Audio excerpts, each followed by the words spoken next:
Hello students, स्वागत है आप सभी का हमारे यूट्यूब चैनल पर। सबसे पहले आप सभी के लिए रक्षाबंधन की ढेर सारी शुभकामनाएं। आज हम 10th क्लास मैथमेटिक्स का प्रश्नावली अध्याय 4 का प्रश्नावली 4.1 कराने जा रहे हैं। इससे पहले हमने इससे पहले वाले सभी हमारे सारे के सारे चैप्टर्स की वीडियो चैनल पर अवेलेबल है। आप जाके हमारी प्लेलिस्ट में मैथमेटिक्स की 10th क्लास मैथमेटिक्स की प्लेलिस्ट में जाकर देख सकते हैं। तो आइए आज हम देखते हैं 10th क्लास मैथमेटिक्स अध्याय 4 का प्रश्नावली 4.1। सबसे पहले समझते हैं इसको थोड़ा सा कि अध्याय 4 आपका है द्विघात समीकरण है। आपका द्विघात समीकरण सबसे पहले आप समझेंगे कि द्विघात समीकरण होता क्या है। द्विघात समीकरण इस तरह से आप समझें कि ऐसा समीकरण जिसकी घात 2 हो उसको हम बोलेंगे द्विघात समीकरण। कि ऐसा समीकरण जिसकी घात 2 हो उसको हम द्विघात समीकरण बोलेंगे। ना तो उसकी घात 2 से ज्यादा होनी चाहिए ना उसकी घात 2 से कम होना चाहिए, तो उसको हम द्विघात समीकरण बोलेंगे। हमने पिछले चैप्टर में था तो आपको बताया था कि एक घात समीकरण को क्या कहते हैं, रैखिक समीकरण। इसी प्रकार से द्विघात समीकरण जिसकी घात 2 हो। अब जैसे मैंने मान लिया कोई समीकरण लिख दिया x² + 2x + 5।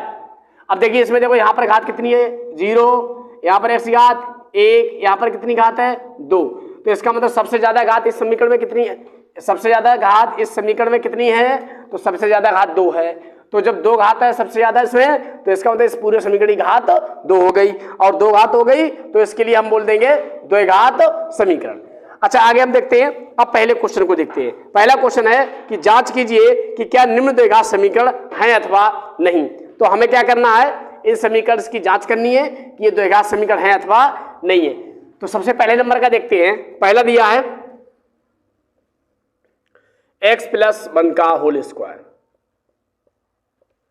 बराबर में 2x - 3। तो अगर हम देखेंगे, अगर ये द्विघात समीकरण तभी होगा जब इसमें अगर 2 घात वाला पद रहेगा। अगर इसमें 2 घात वाला पद रहेगा तब तो ये द्विघात समीकरण होगा। अगर 2 घात वाला पद नहीं होगा तो ये द्विघात समीकरण नहीं होगा। तो आइए इसको सबसे पहले हम थोड़ा सरल करके लिखते हैं। तो देखते हैं x + 1 का होल स्क्वायर, तो ये हो जाएगा a + b के होल स्क्वायर से खोलेंगे x² + 1 का स्क्वायर प्लस 2 × x × 1 बराबर इसकी मल्टीप्लाई हो जाएगी x से, तो 2x हो जाएगा। 2 की मल्टीप्लाई 3 से -6 हो जाएगा। x² + 1 और 2 की इनकी सबकी मल्टीप्लाई होके आ जाएगा 2x आ जाएगा, बराबर में 2x - 6। 2x दोनों तरफ है, तो फाइनली हो जाएगा x² + 1 और 6 को इधर ले आओ, +6 हो जाएगा, बराबर में 0। x² + 7 बराबर में 0। तो देखिए इसमें 2 घात वाला पद उपस्थित है। हम देख रहे हैं कि x की घात 2 वाला पद इसमें उपस्थित है। तो अगर 2 घात वाला पद उपस्थित है तो ये द्विघात समीकरण है। तो इसको लिख देंगे द्विघात समीकरण है। द्विघात समीकरण है, ठीक है। तो इसी तरह से आपको पता करना है, जब भी आपको कोई भी संबंध दे रखा हो तो आपको सबसे पहले उसको सरल करना है, उसको एक्सप्लेन करके लिखना है, मतलब जो भी दिया हो, और उसके बाद देखेंगे अगर उसमें 2 घात वाला पद बचेगा तब वो द्विघात समीकरण होगा, और नहीं बचेगा तो वो द्विघात समीकरण नहीं होगा। अब मैं सारे के सारे आपको करके नहीं दिखाऊंगा, मैं 2 आपको और करके दिखा दूंगा। बाकी आप खुद से करके भी देख सकते हैं क्योंकि ये आसान है। मैं इस पर पूरा वीडियो बना दूं और आप कर भी लेंगे, 1-2 आपके समझ में आ जाएगा। अब आप उम्मीद है आप आगे के कर भी लेंगे, लेकिन मैं इसके बाद 1-2 और करा दूंगा आपके लिए। तो अगला देखिए, अगला मैं देखता हूं। तो इसमें मैं आपके लिए अगला करा दे रहा हूं। चलिए अगला मैं करा दे रहा हूं आपके लिए 7वां करा दे रहा हूं, और आप नहीं 8वां करा दे रहा हूं, 8वां करा दे रहा हूं और 10वां। तो 8वां देख लीजिए सबसे पहले। तो इसको जरा साफ कर लेते हैं, 1 मिनट।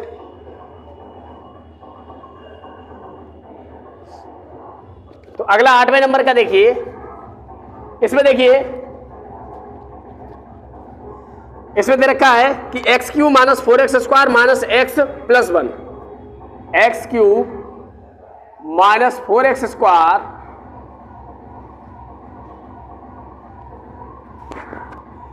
x + 1 और बराबर में क्या दे रखा है, बराबर में दे रखा है x माइनस 2 का होल क्यूब, x माइनस 2 का होल क्यूब। आइए देखते हैं।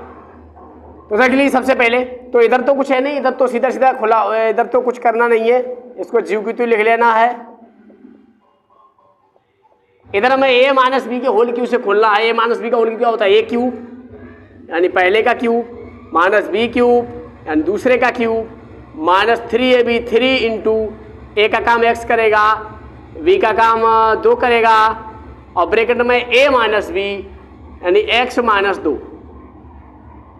अब इसको जरा देख लीजिए एक्स क्यूब। अब देखिए पहले एक्स क्यूब इधर भी है, एक्स क्यूब इधर भी है, तो एक्स क्यूब से एक्स क्यूब कट जाएगा, ये बचेगा माइनस का 4x square minus x plus 1 equal to बराबर में क्या बचेगा, 2 का क्यूब कितना हो जाएगा, ये हो जाएगा 2 का क्यूब हो जाएगा 8 माइनस का 8, ये हो जाए 2 3 दूनी कितना हो जाएगा माइनस का 6x हो जाएगा।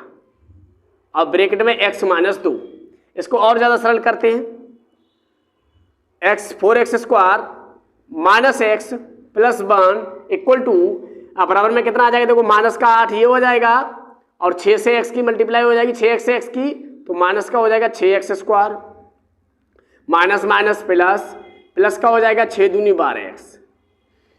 अब इसमें हम एक चीज देखते हैं, इसमें देखिए भैया माइनस के 4x स्क्वायर हैं और प्लस के 6x स्क्वायर हैं, इनको इधर ले आए, माइनस का x इधर पहले से है, 12x को लाएंगे इधर माइनस के 12x हो जाएंगे, बराबर में 8 है, ये माइनस का है और इधर 1 को ले जाओ ये भी माइनस का हो जाएगा, तो ये हो जाएगा देखो माइनस के 4x स्क्वायर और प्लस के 6x स्क्वायर, तो प्लस के 2x स्क्वायर बचेंगे, माइनस का x माइनस के 12x माइनस के 13x हो जाएंगे, बराबर में माइनस के 9। तो देखिए इसमें हम देख रहे हैं कि इसमें 2 घात वाला पद देखिए उपस्थित है, देखिए पहले इसमें 2x स्क्वायर, इसमें 2 घात वाला पद उपस्थित है, तो 2 घात वाला पद इसमें है तो ये भी है, तो ये 2 घात समीकरण है, तो इसको आप नोट करना चाहे नोट कर ले, इसी आधार पे सारे के सारे हो जाएंगे, बहुत आसान है, कुछ भी कठिन नहीं है। अगला देखिए, इसके बाद अगला हम कराएंगे, अगला x प्लस 1/x इसका होल स्क्वायर बराबर 3 x प्लस 1/x प्लस में 4। तो आइए देखिए इसको सॉल्व करके देखते हैं। सबसे पहले इसका होल स्क्वायर खोलिए, तो ये हो जाएगा x स्क्वायर यानी a square plus b square यानी 1/x का स्क्वायर प्लस 2 a का काम कौन करेगा x, b का काम 1/x इक्वल टू 3 की मल्टीप्लाई x हो जाएगी 3x हो जाएगा, प्लस ये हो जाएगा 3/x प्लस 4।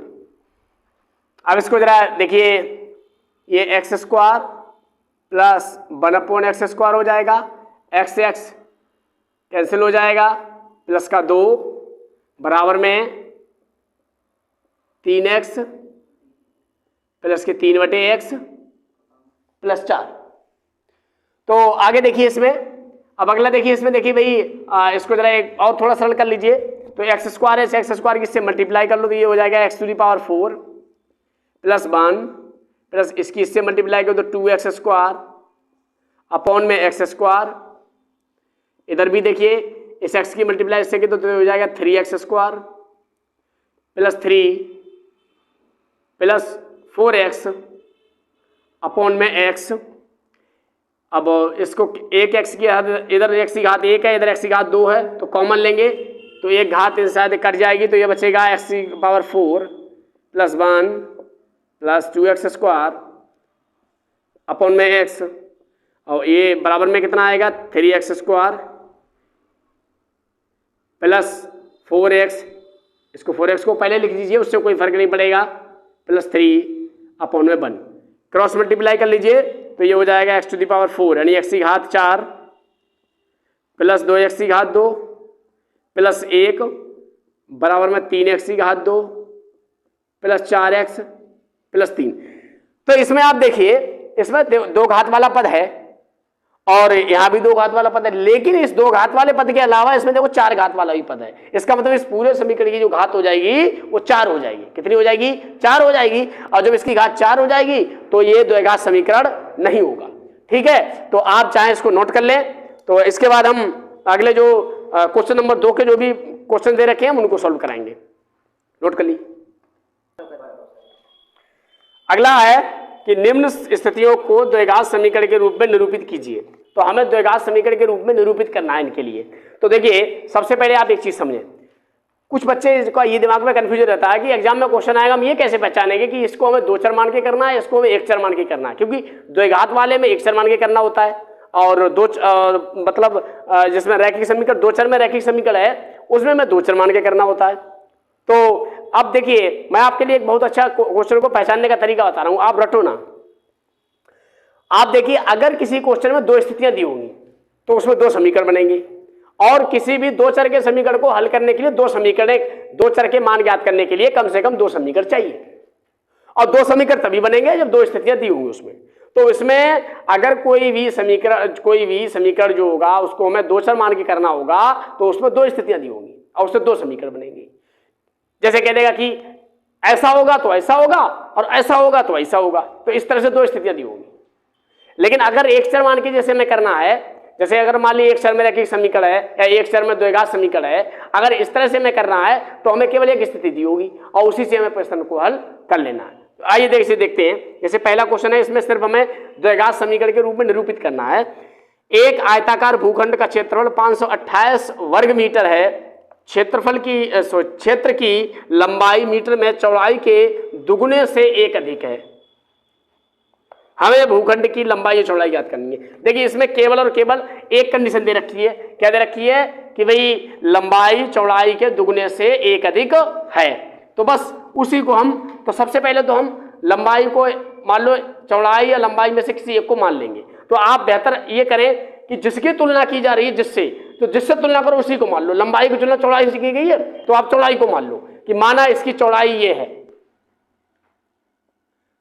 माना भूखंड की चौड़ाई बराबर हमने x मान ली। अब आगे क्या कह रहे हैं एक आयताकार भूखंड का क्षेत्रफल इतना मीटर स्क्वायर है। क्षेत्र की लंबाई चौड़ाई के दुगुने से 1 अधिक है। लंबाई चौड़ाई के दुगुने से 1 अधिक है, तो इसका मतलब लंबाई कितनी हो जाएगी? भूखंड की लंबाई, तो देखो चौड़ाई को दुगुना कर दो, तो दुगुना कर देंगे 2x हो जाएगा। ठीक है, उसमें दुगुने से 1 अधिक कर दो, तो अधिक के लिए हम जोड़ते हैं, क्यों भाई? अधिक के लिए जोड़ते हैं। ठीक है, तो अधिक के लिए हम जोड़ देंगे, तो लंबाई 2x + 1 हो जाएगी। आगे अगर हम देखते हैं, देखो ये लंबाई चौड़ाई में इस तरह से हमने लंबाई चौड़ाई को इस तरह से चर के पदों में हमने ज्ञात कर लिया है।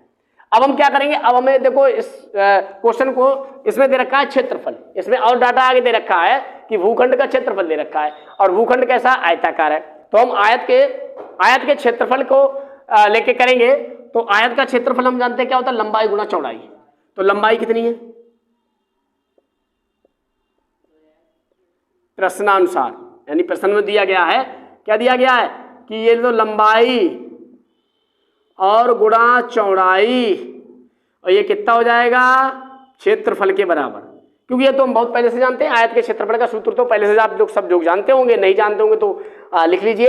और आपको एक जानकारी दे देते हैं कि अगर आपको किसी भी प्रकार के किसी सूत्र में कोई दिक्कत आती है, किसी भी प्रकार के सूत्र आपको नहीं आते, तो मैथ के सारे फार्मूलेस का वीडियो हमारे चैनल पर अवेलेबल है। आप जाकर प्लेलिस्ट में जाकर 10th क्लास मैथमेटिक्स की प्लेलिस्ट में जाकर सूत्र वाला वीडियो आपको मिल जाएगा, वहां से आप देख सकते हैं।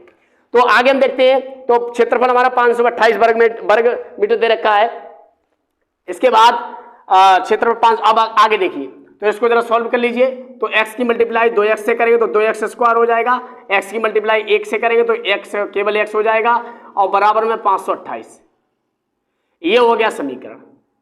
तो इस तरह से हमें इसको द्विघात समीकरण के रूप में निरूपित करना होता है। इसी तरह से हमें आगे अन्य क्वेश्चंस भी करने हैं। इस तरह से आगे अगला क्वेश्चन है, तो आप इसको नोट करना चाहें नोट कर लें, और स्क्रीनशॉट लेना चाहें स्क्रीनशॉट ले लें। अगला देखिए, दूसरा देखिए, दो क्रमागत धनात्मक पूर्णांकों का गुणनफल 3 तो 6 है, हमें पूर्णांकों को ज्ञात करना है। तो एक काम करिए, आप लोग एक चीज देखें पहले कि दो, देखो इसमें शब्द, आप एक एक शब्द को पकड़ो क्वेश्चन के, आपको कभी भी समीकरण बनाने में दिक्कत नहीं होगी। दो है, पूर्णांक कितने हैं? 2 है। और अगला शब्द आया क्रमागत, ये बहुत बड़ा काम का शब्द है। क्रमागत का मतलब है क्रम से, तो दो क्रमागत धन पूर्णांक है, तो इसका मतलब अगर एक हमारे जैसे मान लो, क्रमागत का मतलब ये है कि अगर एक पूर्णांक 2 है तो दूसरा उसी क्रम में 3 होगा, तो दूसरा उसी क्रम में कितना होगा? 3 होगा। अब 3 कब, 2 से 3 कब मिल रहा है? जब हम 2 में 1 जोड़ रहे हैं तभी तो मिल रहा है। अरे 2 से 3 पे कब पहुंचेंगे? जब 2 में हमें 1 जोड़े, और 2 में 1 जोड़ने पे हम 3 पे पहुंच रहे हैं। तो इसका मतलब अगर एक पूर्णांक हम कुछ भी मान लें और दूसरा क्रमागत पूर्णांक उसमें 1 जोड़ के मिलेगा, तो बस वही देख लो। माना प्रथम पूर्णांक बराबर x, माना दूसरा पूर्णांक। अब देख, क्रमागत बोला उन्होंने, तो क्रमागत में अगला क्रम से क्या मिलता है? x + 1। कुछ बच्चे इसको रट लेते हैं कि भाई x मानना है, एक को x + 1 मानना है। रटो ना, आप क्रमागत शब्द इस्तेमाल हो रहा है, आप खुद से दिमाग देखो। गणित को आप पढ़ो, अगर आप वास्तव में उसको समझ के पढ़ो तो इसी तरह से आपको समझना है कि अगर क्रमागत की बात हो रही है तो आपने अगर एक x मान लिया, ऐसे आप एक पूर्णांक को 2 मान रहे हैं, तो अगला क्रम इसी क्रम में अगला कौन सा मिलेगा? 3 मिलेगा। और 3 कब मिल रहा है? 2 में 1 जोड़ने के बाद। तो उसी प्रकार अगर आपने एक x मान लिया तो अगला इससे क्या मिलेगा? क्रमागत, इसमें x में 1 जोड़ने के बाद। आगे क्या कह रहे हैं? कह रहे हैं दोनों का गुणनफल 3 तो 6 बताया, 3 तो 6 बताया, कितना बताया? दोनों का गुणनफल 3 तो 6 है। तो प्रश्न में दे रखा है, उसी अनुसार काम करेंगे हम। भाई दोनों का गुणनफल कर लो, यानी दोनों का गुणनफल यानी एक पूर्णांक x + 1 और दूसरा कौन सा है? x, और दूसरे की गुणा कर लो दोनों की, 3 तो 6। अब इसको जरा सॉल्व कर लीजिए, तो x² x एकम x बराबर में 306। तो ये जो है एक द्विघात समीकरण हमें मिल गया। ठीक है, इसी प्रकार से अब हम आपको, जैसे आप इसको नोट कर ले। अगला देखिए, इसके बाद अगला क्वेश्चन कराते हैं। अगला देखिए, अगला है इसमें तीसरा। रोहन की मां उससे 26 वर्ष बड़ी है, उनकी आयु वर्षों में का गुणनफल अब से 3 वर्ष पश्चात 360 हो जाएगा। हमें रोहन की वर्तमान आयु ज्ञात करनी है। तो भाई तीसरा देखिए, दूसरे का तीसरा खंड है। देखो इसमें क्या दे रखा है कि भाई रोहन और उसकी माँ दो आए। कौन कौन आया? रोहन और उसकी माँ। और यहाँ देखिए रोहन की माँ की तो आयु की तुलना रोहन से की गई, रोहन की माँ उससे 26 वर्ष बड़ी है। तो आप क्या करें, रोहन की माँ की उम्र की तुलना रोहन की आयु से की गई है, तो आप रोहन की आयु को सबसे पहले मान लीजिए। तो हम मान लेंगे, माना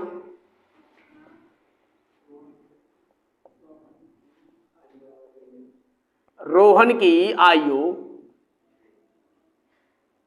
बराबर में x। अब आगे कह रहे हैं कि रोहन की जो मां है उससे 26 वर्ष बड़ी है। अब 26 वर्ष बड़ी का मतलब क्या हुआ भाई? 26 वर्ष बड़ी होगी तो इसका मतलब 26 साल उसकी आयु ज्यादा होगी। अब ज्यादा का मतलब क्या? ज्यादा की कंडीशन में हम जोड़ते हैं, तो इसका मतलब रोहन की आयु क्या हो जाएगी? तो रोहन की मां की आयु, मां की आयु, तो इसमें कैसे मिलेगी? x में 26 जोड़कर, यानी कह रहे हैं कि रोहन से 26 साल बड़ी है, तो 26 साल बड़ी की कंडीशन में 26 साल ज्यादा ही तो होगी, और ज्यादा की कंडीशन में हम क्या करते हैं? जोड़ के ज्ञात करते हैं। तो इसका मतलब ये क्या, मैंने x मान लिया तो दूसरा हो जाएगा x + 26। अब क्या कह रहे हैं? अब आगे चलो, आगे कह रहे हैं उनकी आयु वर्षों में का गुणनफल अब से 3 वर्ष पश्चात 360 हो जाएगा। यानी दोनों की जो आयु 3 वर्ष बाद की आयु, 3 वर्ष पश्चात की, 3 वर्ष बाद की, यानी दोनों की 3 वर्ष बाद आयु का गुणनफल कितना हो जाएगा? 360 हो जाएगा। तो देखो भैया, 3 वर्ष बाद आप खुद से सोचो, अगर आप 20 साल के हो भी तो 3 साल बाद कितने के हो जाओगे? 23 साल के। 23, इसका मतलब क्या हुआ? जुड़ेगा ही तो बाद के लिए हमेशा जोड़ते हैं। और पहले के लिए आपसे पूछा जाए, अभी 20 साल के हो तो आपसे पूछा जाए 3 साल पहले आप कितने के थे, तो आप कहोगे क्या करोगे? घटा के निकालोगे, मैं 17 का था 3 साल पहले। ठीक है, तो बाद वाली आयु क्या बढ़ेगी आपकी? तो बढ़ेगी कंडीशन में क्या करेंगे? हम जोड़ेंगे। तो 3 साल बाद की, तो 3 साल बाद की आयु कैसे निकालेंगे? सबसे पहले देखो, रोहन की, ऐसे लिख लो, 3 साल बाद, 3 साल बाद रोहन की आयु, तो ये 3 साल बाद रोहन की आयु क्या हो जाएगी, x प्लस 3। 3 साल बाद मां की आयु, मां की आयु क्या हो जाएगी बताओ, मां की अभी तो 26 है, x प्लस 26 है, और 3 साल बाद के लिए 26 और जोड़ दो इसमें, तो टोटल कितनी हो जाएगी, x प्लस 29, 26 और 3 29। अब वो कह क्या रहे हैं, वो कह रहे हैं दोनों का गुणनफल कितना है, 360 है, और ये बात प्रश्न में बोल रखी है, तो हम लिख रहे हैं, हम अपने अनुसार नहीं बल्कि प्रश्न में दी गई है उसी के अनुसार। प्रश्न के अनुसार x प्लस 29 गुणा x प्लस 3 बराबर 360। अब इसको देख लीजिए आप, इसकी मल्टीप्लाई कर लो, x की मल्टीप्लाई x से होगी तो एक्स स्क्वायर हो जाएगा, x की मल्टीप्लाई 3 से होगी 3x हो जाएगा, x की मल्टीप्लाई 29 से होगी 29x हो जाएगा, 29 की मल्टीप्लाई 3 से होगी तो 29 3 87, 29 3 87 होता है, बराबर में 360। आगे देखिए, तो इसको हम लिख लें एक्स स्क्वायर 3x और 29x, 29 और 3 कितने हो गए, 32x हो जाएंगे, पहला बराबर में देखो, अब देखो प्लस के 87 है, 360 की तरफ ले जाएं 87 के लिए तो ये माइनस हो जाएंगे। अब देखिए 60 में से 87 घटेगा तो ऐसे ऐसे घटा लो, 60 360 में से 60 जाएगा सीधा सीधा, 300 बचेगा, और 87 कितना ज़्यादा है, 27 ज़्यादा है, तो 27 और घटाओ तो 2 फाइनली बचेगा, ये 273 बचेगा, 273 ही बचेगा, प्लस के 32x बराबर 273, जी यही बचेगा। एक बार कंफर्म करते हैं, 10 में 7 जाएगा 3 बचेगा, यहाँ देखिए यहाँ बचेगा 5, 15 में 60 जाएगा 7 बचेगा, जी हाँ यहाँ 2, ठीक है 273। तो ये देखिए ये इसका निरूपण द्विघात समीकरण के रूप में आ गया, तो आप नोट कर लें। अगला देखते हैं, इसके बाद इसका अगला पार्ट देखिए, चौथा पार्ट देखिए, इसमें दे रखा है एक रेलगाड़ी 480 किलोमीटर की दूरी समान चाल से तय करती है, यदि इसकी चाल 8 किलोमीटर प्रति घंटा कम होती तो वह उसी दूरी को तय करने में 3 घंटे अधिक लेती। हमें रेलगाड़ी की चाल ज्ञात करनी है। तो देख लिए पहले कैसे, इस तरह से हम किसको, आइए देखते हैं पहले। तो देखिए हमें रेलगाड़ी की चाल के बारे में बात करी गई है, तो हम मान लेंगे कि माना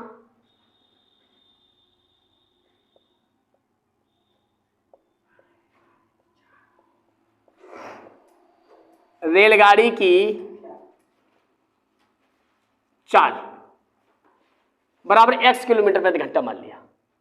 अच्छा एक बात बताओ भाई, दूरी कितनी है, अगर बात करी गई है कि दूरी कितनी है 480 किलोमीटर, तो अगर यहां से हम समय निकालें, समय तो समय कितना हो जाएगा, हम जानते हैं समय बराबर चाल बराबर दूरी बटे समय होता है, और समय बराबर दूरी बटे चाल हो जाएगा, तो समय हो जाएगा 480 बटे में x। तो ये पहली स्थिति में हमें समय मिल गया। आगे देखो ये काम करेगा, आगे क्या कह रहे हैं, यदि इसकी चाल 8 किलोमीटर प्रति घंटा कम होती तो वह उसी दूरी को तय करने में 3 घंटे अधिक लेती। यानी इसकी चाल जो है 8 किलोमीटर प्रति घंटा कम होती, यानी प्रश्नानुसार, ठीक है, दूसरी स्थिति में रेलगाड़ी की चाल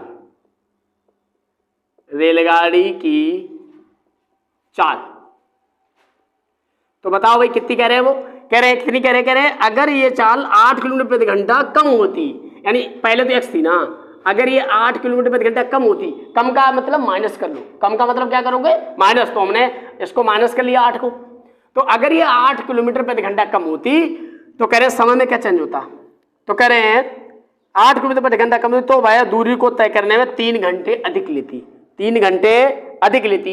इसका मतलब ये है ये समय जो है समय में क्या कितने घंटे बढ़ जाएंगे, 3 घंटे। अब यहां से समय निकालो पहले। हम दूरी कितनी दे रखी है, दूरी तो भैया 480 किलोमीटर की। अब की बार में चाल कितनी होगी, x-8। तो ये दूसरी स्थिति में समय आ गया। दोनों समय का अंतर कितना आ रहा है, वो कह रहे 3 घंटे ज्यादा लेती ना, 3 घंटे अधिक बोल रहे हैं, तो दोनों समय का अंतर आ जाएगा 3 घंटे। दोनों समय का अंतर कितना आएगा, 3 घंटे। अच्छा समय ज्यादा कौन सा होगा आप सोचो, इसके बटे में x है, इसके बटे में x-8 है, जिसके बटे में कम होगा वो समय बड़ा होगा। तो 480 बटे x-8 माइनस 480 बटे x बराबर आपका ये इस तरह से आ जाएगा 3 घंटे। 3 घंटे की बात करेगी तो 3 घंटे लिख लो।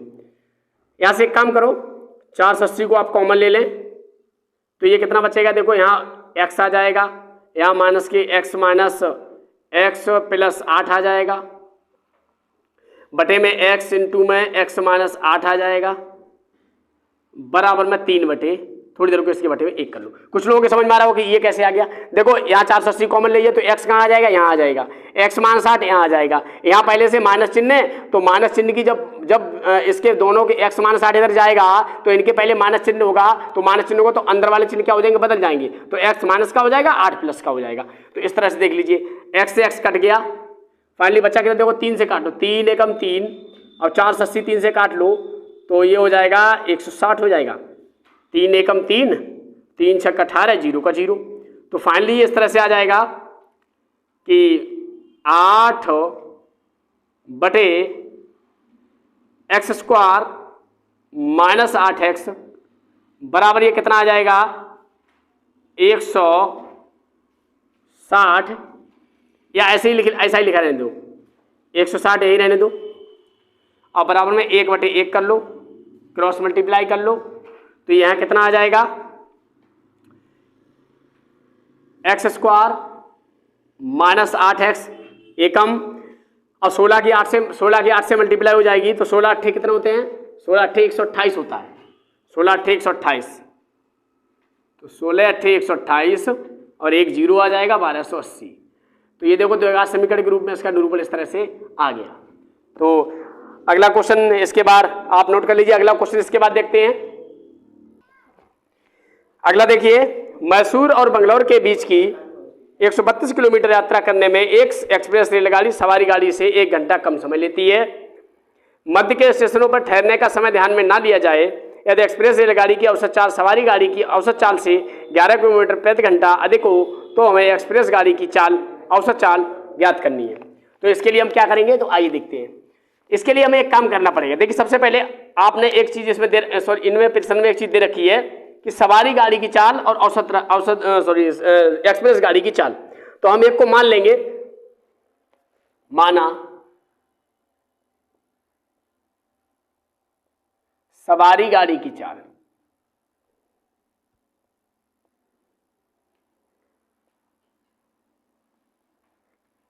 गाड़ी की चाल बराबर हम मान ली x किलोमीटर प्रति घंटा।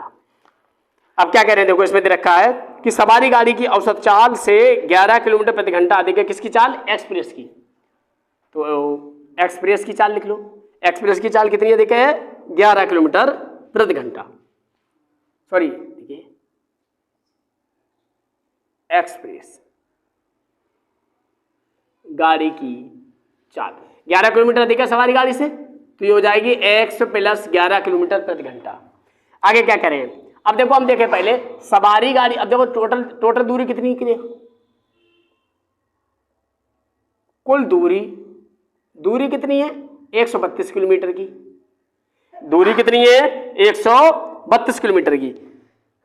अब कह रहे हैं कि दोनों में समय का अंतर कितना है। देखो पहले अगर हम निकालें सवारी गाड़ी का समय निकालें तो हम जानते हैं ये चाल दे रखी है हमें, ये दूरी दे रखी है, तो सवारी गाड़ी का समय क्या हो जाएगा,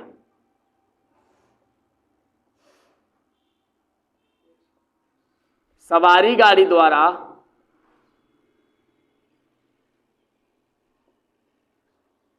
लिया गया समय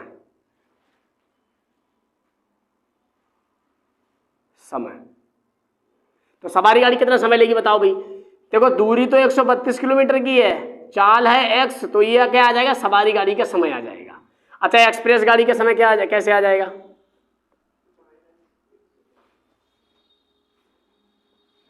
एक्सप्रेस गाड़ी द्वारा लिया गया समय, तो ये कितना आ जाएगा, ये आपका आ जाएगा। देखो पहले दूरी तो भाई 132 किलोमीटर है और इसकी चाल कितनी है एक्सप्रेस गाड़ी की, x + 11।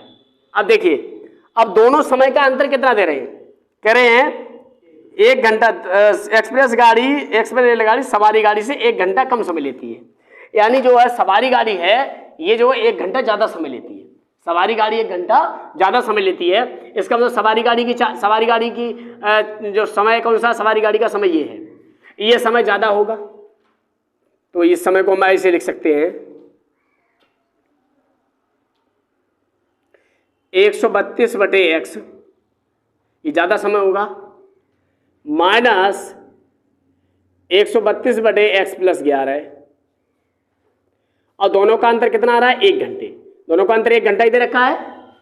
आगे देखते हैं, इसको सॉल्व कर लीजिए, तो 132 ले लीजिए यहाँ से कॉमन, तो यहाँ जी कितना आ जाएगा, x + 11 आ जाएगा, यहाँ माइनस का x आ जाएगा, बटे में आ जाएगा x इंटू में x + 11, और बराबर में आ जाएगा आपका 1/1। अब देख लीजिए ये हो जाएगा 132, x से x कट गया, और यहाँ कितना बचेगा, देखिए 132 गुणा में 11, बटे में ये हो जाएगा x² + के 11x बराबर में 1/x, क्रॉस मल्टीप्लाई कर लीजिए, तो ये हो जाएगा x² + 11x बराबर 132 की 11 से मल्टीप्लाई कर लीजिए, तो 11 दूनी 22 और 11 तिया 33, 33 और 2 कितना हो जाएगा 35, 35 के 5 हासिल 3, और 11 एकम 11, 11 और 3 14, 1452, तो ये इसके लिए उपयुक्त समीकरण आ गया। तो इस तरह से ये क्वेश्चन नंबर 2 के हमने सारे के सारे खंड जो भी दे रखे उसमें 5 दे रखे, 5 को सवाल दे रखे थे उसमें, तो 5 के 5 हमने करा दिए हैं, और इससे जो भी आगे का भाग बचा है हम आप अगले पार्ट में इसको बनाएंगे, क्योंकि वीडियो ज़्यादा लंबा हो जाएगा। चलिए आप लोग इसी प्रकार के वीडियो पाने के लिए हमारे चैनल को सब्सक्राइब करें, वीडियो को लाइक करें, वीडियो को शेयर करें। आप लोगों पे कोई ना शेयर का चार्ज लगेगा, ना ही सब्सक्राइब करने का चैनल पे चार्ज लगेगा। आप लोग अगर सब्सक्राइब करोगे, आप लोग वीडियो को शेयर करोगे, आप लोग सब्सक्राइब करोगे, आपको नोटिफिकेशन हमारी वीडियो का मिल जाएगा। आप अगर सब्सक्राइब नहीं करते हो तो हो सकता है हम वीडियो आज डालें, आपको 4 दिन बाद देखने को मिले। अगर आप सब्सक्राइबर होंगे तो आपको हम जैसे ही वीडियो डालेंगे उसके तुरंत बाद आपका नोटिफिकेशन आपके पास पहुंचेगा, आपको तुरंत वीडियो देखने को मिल जाएगा। दूसरी चीज, अगर आप वीडियो को शेयर करेंगे तो शेयर करने से देखिए आपके जैसे पता नहीं कितने स्टूडेंट हैं, उनका भला हो जाएगा। चलिए वीडियो देखने के लिए धन्यवाद।